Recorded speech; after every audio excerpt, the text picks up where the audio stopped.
cái hùng đình tuôn hiện tại chiều xem dấu xin giống ấp hung đô số ta thu tân đi khô lung đình hiện tại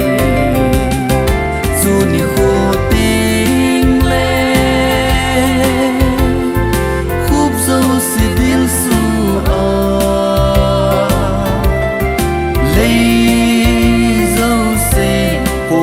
gia đình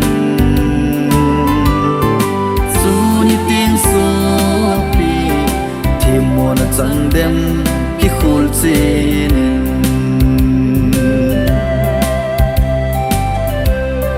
ngày lút ôn nề mình na câu dình không ai đã in lăng bắc cái hin bel ta azo tình thêm một chẳng hi khá na tê dù ni khô tình lên khúc dấu xì điên su lấy dấu xin hôm đó gia đình dù ni tiếng số bi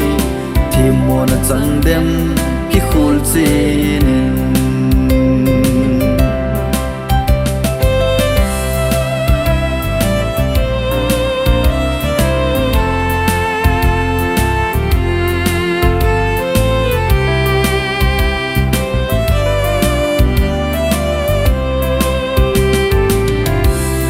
gam giam kitan tu nim so vi